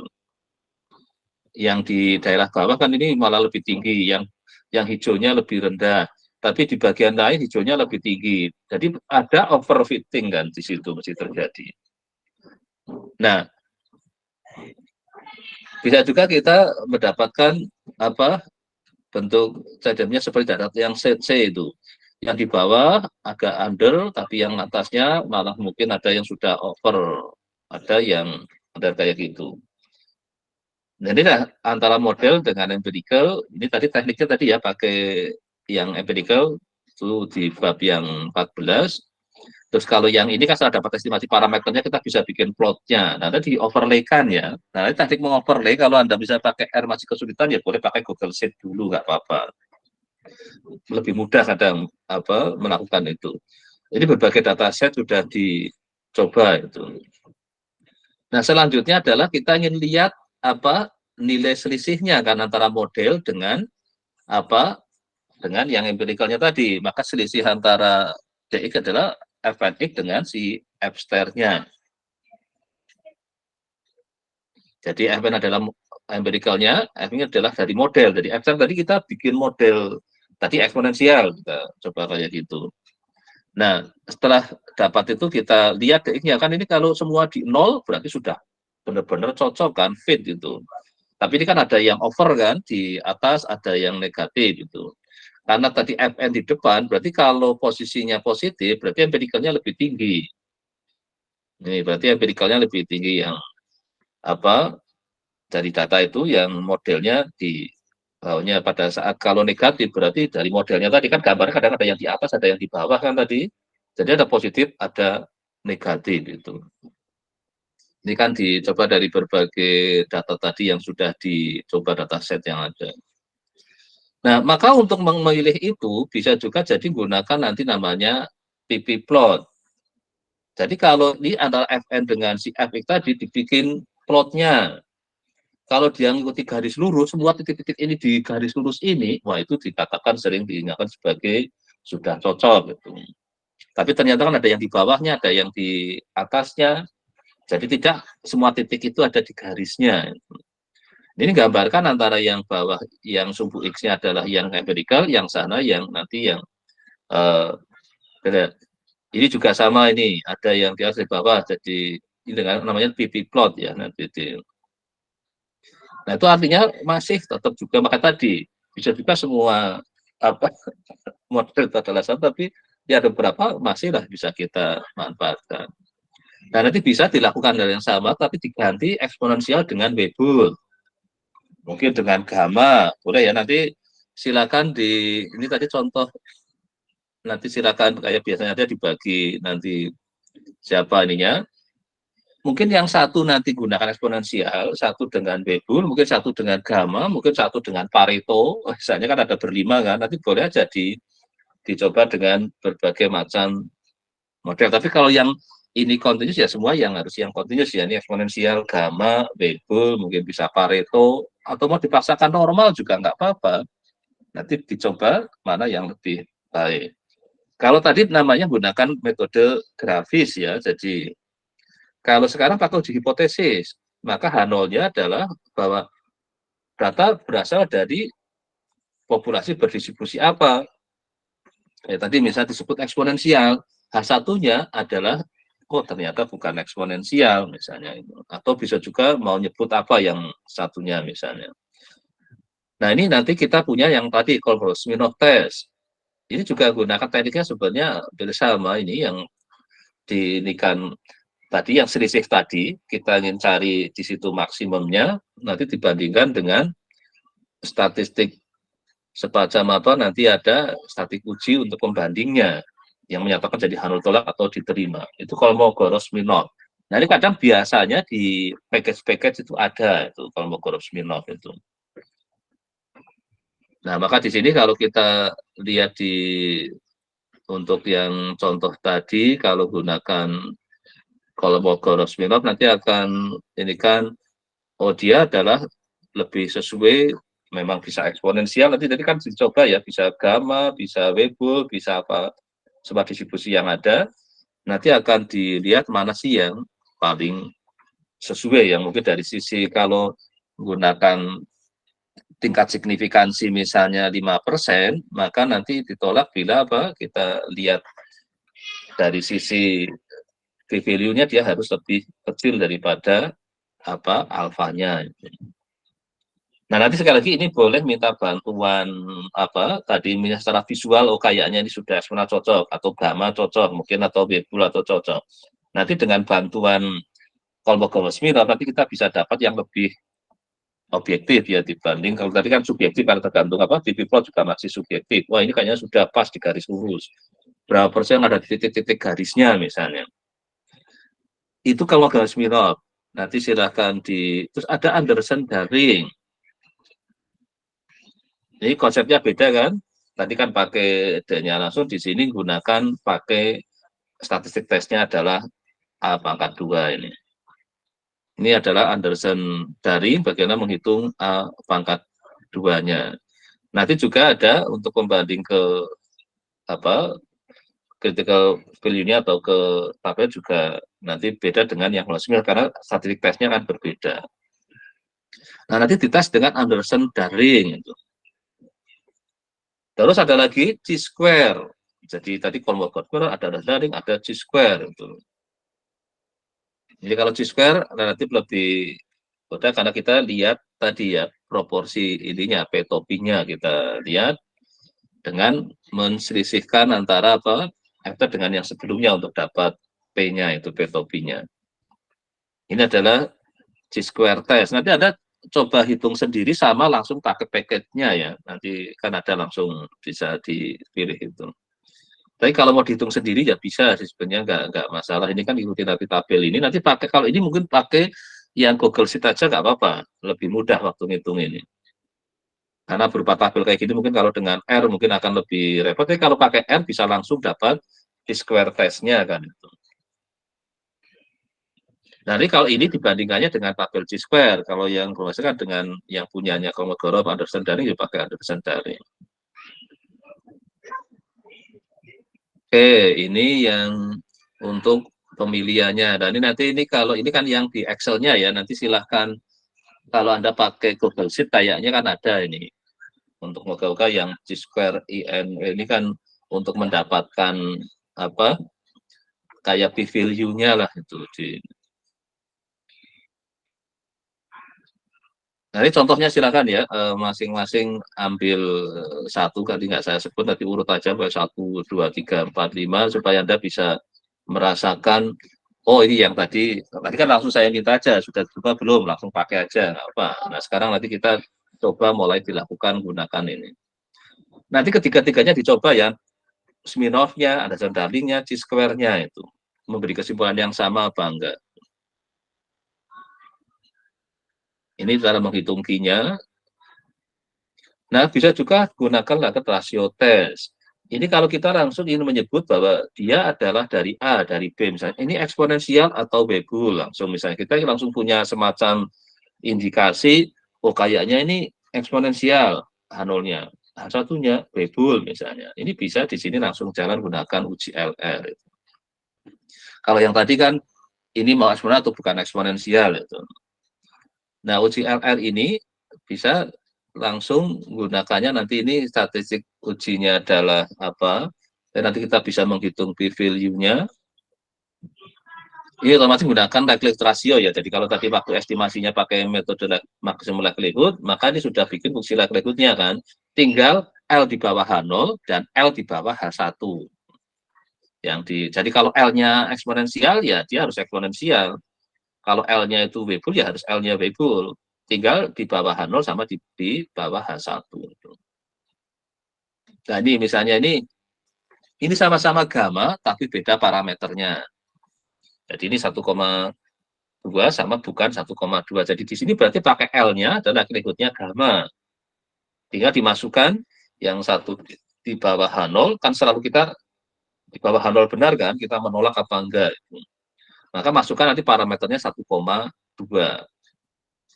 Nah, dari sini nanti kita bisa menyimpulkan bahwa ini gunakan di bawahnya hanya ke T-square, ditolak atau diterima. Itu. Kalau ditolak berarti yang benar gamma tapi bukan 1,2. Nah, tapi jadi berapa? Masih harus dicek lagi. Tapi kalau harus diterima berarti gamma tapi mu-nya 1,2. Nah, ini juga bisa juga kalau kita ingin yang dulu kan kita punya ada AP0, AP1. Nah, ini untuk pengujian Chi-square jadi bisa pakai yang ini, jadi bisa macam-macam tadi, bisa pakai uji Chi-square ya. Nanti kalau misalkan tadi pakai library-nya di R tadi belum ketemu ya, nanti bisa lah dibuat ini sendiri dulu gunakan yang Chi-square. Saya kira tadi yang gunakan likelihood kan kita kalau negatif binomial ya nanti pakai likelihood-nya yang punyanya negatif binomial. Maka bisa set logaritmik, nanti bisa di sini membuat sendiri. Jadi kalau memang nanti di package-nya belum ada ya. Nanti silakan nanti dicoba kalau misalnya kalau bisa masing-masing berbeda ya supaya bisa saling apa. Misalnya ini ada yang pakai negatif binomial, ada yang ZM logaritmik, ada yang Poisson inverse Gaussian. Nah, karena berlima ya milih salah satu inilah, nggak harus semua itu. Ini adalah di tahapan kita memilih model ya. Jadi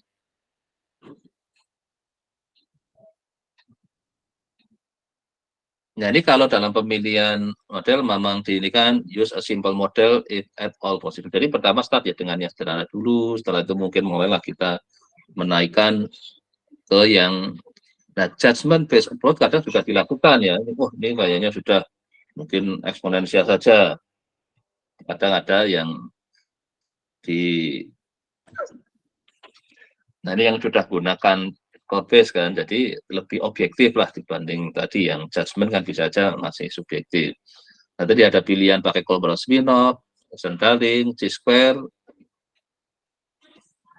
Terus pakai yang likelihood pun tadi di bawah ini kan akhirnya juga ke ada ininya ke G-square itu. Nah, ini bisa juga gunakan yang kriteria yang lainnya adalah pakai ada yang namanya yang SBC sama AIC. Ini adalah kalau yang SBC adalah ini yang rumusnya ini jadi pakai L-nya likelihood-nya ya. Jadi ini adalah yang pengembangan tadi yang kalau gunakan L-nya aja, ini yang akan ke information criterion, rumusnya pakai yang ln L dikurangi R-nya itu. Nanti biasanya di beberapa package ada sudah langsung AIC dan SBC atau sebagai BIC. Artinya pilihan-pilihannya cukup banyak ini. Jadi kalau kita misalkan apa ini ada yang sudah pakai seperti truncated, ada di sensor, ini pilihannya pakai apa? Mau pakai AIC, SBC, log likelihood, pakai G-square, pakai Kolmogorov-Smirnov, pakai Anderson-Darling. Nah, ini ada dipilih yang mana itu. Maka dalam konteks akurasi ya kita kalau untuk milih error yang kita biasanya konteksnya adalah yang sekecil mungkin kan itu di errornya itu. Nah, ini tadi yang untuk pilihan-pilihan ini nanti silakan dicoba. Ini juga ada yang pakai negatif binomial, masalah Gaussian, Poisson. Jadi distribusi yang aneh-aneh tadi yang mungkin hasilnya bisa juga diuji gunakan nanti bisa di pilihan-pilihan ini ya. Jadi dicoba nanti mana yang memberi dari sisi error yang paling kecil itu. Oke, ini saya kira variasi di sini cukup banyak. Ini contohnya. Tapi yang penting nanti Anda bisa merasakan minimal satu ya. Jadi pernah menguji goodness of it. Gitu. Tadi yang empirical kayaknya tadi ini sudah nyoba. Nanti ini yang dicoba dibawa ke. Jadi materi kita hanya sampai di sini. Nanti yang ini kalau yang lanjut ke kredibilitas. Jadi nanti minggu depan kita coba akan ekspor semua dari depan sampai belakang. Yang di sini nanti silakan minimal satu Anda merasakan salah satu teknik uji ya. Ada KS, ada AD, ada yang C-square, ada yang gunakan LR. Nanti silakan yang berlima dicoba. Nah, nanti juga kalau misalkan tadi di library-nya atau package-nya nggak ada, dicoba sendiri ya. Nanti jadi kalau misalnya pakai R masih malah repot, ya pakai Google Sheet nggak apa-apa itu. Yang penting nanti linknya juga diinikan ke saya, nanti kita bisa lihat di proses ini. Baik, mungkin sampai sini ada yang ingin tanyakan?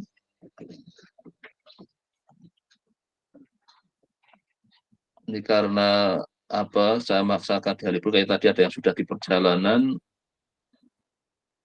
Jadi saya sebentar ini saya mau stop saya screen dulu biar. Oke. Oke, silakan sambil nanti kalau ada yang ingin tanyakan. Sama mungkin seperti yang kemarin saya informasikan beberapa saya mencoba yang merekam ini, walaupun nanti ini kan memang bukan saya berusaha coba upload. Ini ada beberapa yang arsip masa lalu juga ada yang yang pemodelan teori risiko. Kalau saya ada yang PTR itu yang kuliah-kuliah dulu saya coba, karena daripada sudah direkam saya coba upload. Nanti silahkan kalau Anda yang memang arahnya ke PTR. Tapi kalau yang StatMat Anda bisa juga lihat yang di sini ada yang mungkin StatMat ya. Bisa coba dilihat itu. Yang StatMat-nya mungkin yang PSM2 nanti akan, ini kok ada yang juga yang saya jalan. Jadi ada PTR ini juga teori risiko itu kalau ingin dilihat itu. Ini yang kebetulan terarsip saya coba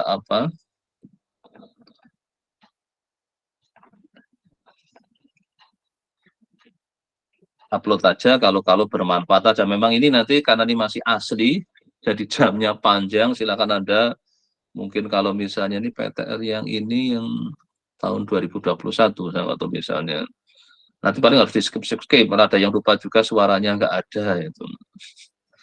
Karena dulu kadang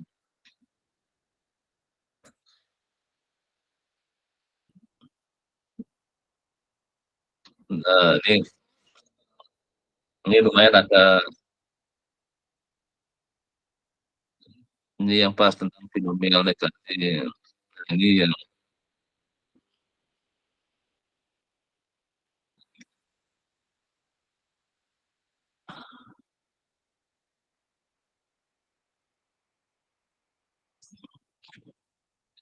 nanti di skip kayak gini aja, dipilih yang dibutuhkan.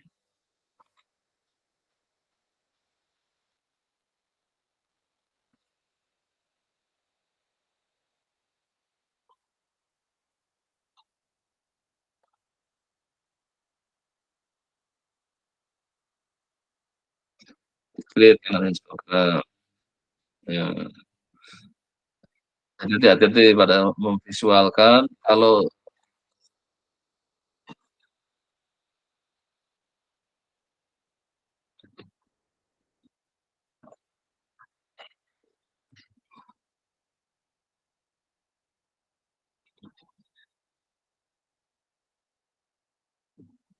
ini jadi karena nggak sempat saya edit pokoknya ya silakan lah itu dimanfaatkan mungkin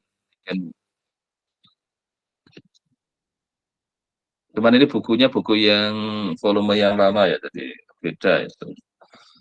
Ini kalau yang lama-lama, kalau ini yang kelihatannya pasti bicara apa nanti ada, cuman memang babnya beda ya karena ini bukunya lama itu.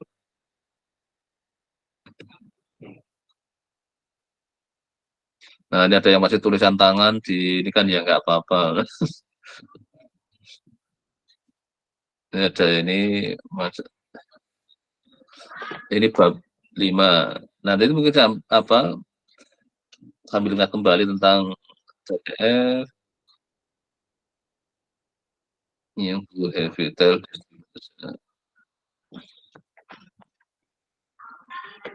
Walaupun nanti ini kita kan lebih ke yang sudah, tapi kan distribusi ada di sebelum UTS ya, waktu mungkin dengan Pak Danang ya yang di nikahnya. Ya oke, ini nanti silahkan dimanfaatkan, nanti memang ya saya sempat yang bisa saya cari terarsip masih ada, saya coba upload. Ya nanti untuk kepentingan, mungkin kalau ditonton oleh orang yang nggak belajar ini ya agak susah ngikutinya kan, karena ini nggak ada beda dengan yang dibikin animasi, itu mungkin akan lebih. Ini yang Statmat juga aja, jadi kalau misalnya yang dulu, yang dengan ada kelihatannya nih Statmat. Nah ini Gunnar Sofit kayaknya.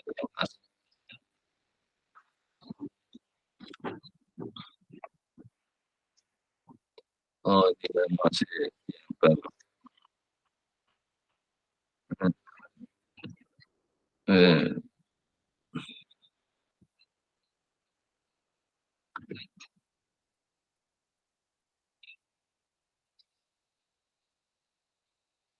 hmm. Ini juga sudah lihat ini aproksimasi central limit theorem kan, ada.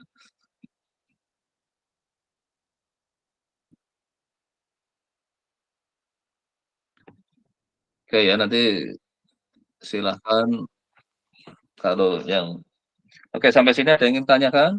Nanti yang hari ini juga nanti akan saya biasanya yang di bagian yang paling ini memang ada dulu beberapa saya upload yang saya jalan-jalan ya, nanti kalau untuk selingan ingin lihat ini ya boleh. Ini karena ternyata kok tadinya saya private tapi lama udahlah nggak apa-apa biar bisa di. Nah nanti yang hari ini juga akan, ini juga kalau yang sekali saya coba arsip juga kalau yang ingin apa, dan ini yang Statmat ini kalau, tapi ini yang S3 jadi ini pejabat ada. Jadi kalau yang ada kan sudah namanya yang ini kalau materi resiko. Ini yang baru ini nanti.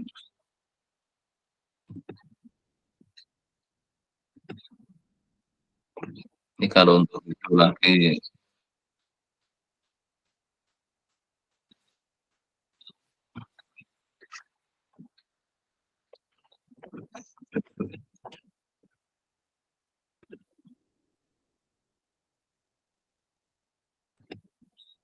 ya, kadang ada yang kalau ini kayak sepi nggak ada apa ya lewat aja.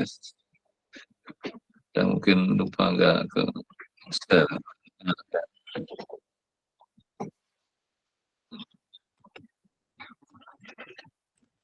Oke, baik. Mungkin sebelum ada yang ingin tanyakan dulu, mungkin kalau enggak nanti akan nanti kita minggu depan, saya akan dari depan sampai belakang, bisa reviewnya melalui ini, bisa juga nanti dari bukunya saya akan coba perlihatkan untuk terus juga nanti sekalian Anda mulai renungkan konsep untuk ujiannya, mau yang tipe yang mana untuk yang akan dipilih. Yang penting pilihannya kalau ujian terbuka Anda boleh gunakan semua fasilitas yang ada kan. Tapi sekali lagi nanti alurnya kalau pada saat Anda menggunakan teoremanya tolong di crop ya. Misalnya nggak sempat ngetik ya di crop aja, taruh di kayak tadi pakai central limit theorem gitu. Maka munculin di situ gitu. Kalau Anda mungkin ambil dari buku StatMat juga nggak apa-apa. Jadi Anda kan punya buku StatMat, kayak tadi ada yang sudah pernah ambil StatMat, ada yang mungkin punya bukunya Ben, bukunya Rosas, atau buku-buku StatMat yang itu Anda boleh aja dari situ. Yang penting argumentasinya, setiap langkahnya itu ada. Kayak tadi yang uji konveksi minor, mungkin tadi di buku ini kan kurang, Anda boleh ambil dari buku StatMat. Anderson Darling, uji Chi-square, itu mungkin akan lebih di sana, Anda boleh juga ambil dari sana itu. Enggak apa-apa, yang penting pada saat Anda melakukan prosesnya itu, argumentasi StatMat-nya adalah lengkap ya. Jadi itu karena saya ingin ujian terbuka, jadi Anda boleh ambil dari manapun. Nah ini sebenarnya skenario pada saat nanti seperti Anda nanti pas tesis itu, kadang ada yang nulis dasar teori sebenarnya nggak relevan untuk yang dibahas, hanya maunya dimasukin semua itu. Nah, maksudnya itu adalah supaya pada saat kita bahas sesuatu ada dasar teorinya lah, tidak asal kita pakai sesuatu. Oke, sampai sini ada yang tanyakan atau sudah cukup? Mungkin ada yang sudah di perjalanan. Memang ini saya kemarin bingung mau di hari Sabtu ya, sama repotnya sudahlah saya ambil di hari ini. Karena nggak boleh dianggap libur, jadi harus ganti di hari libur yang lain kan ya, sama aja lah. Oke, silakan ada yang tanyakan? Kalau saya belum, Pak. Oke, jadi minggu depan itu ya yang tadi yang tentang model selection, silakan Anda praktekkan masing-masing dan juga ditambah kontekstualnya tadi ya. Misalnya pada saat menyebut di situ ada menyebut asumsi pakai apa, kalau di sana kebetulan belum dicek, coba Anda cek ya dengan uji Gunners of Fit-nya tadi. Oke, yang lainnya sudah nggak ada? Sudah cukup? Cukup, Pak. Oke, kalau sudah cukup ya kita akhiri ya, karena ini di hari libur ya, ini 2 jam aja nggak apa-apa. Baik, saya tutup. Nah, sekali lagi Anda boleh silakan memutar lagi tadi yang sudah kita diskusikan untuk belajarnya. Oke, terima kasih. Saya tutup. Selamat pagi, sudah siang ya. Oke. Selamat pagi, Pak. Terima kasih, Pak. Terima kasih, Pak. Terima kasih, Pak.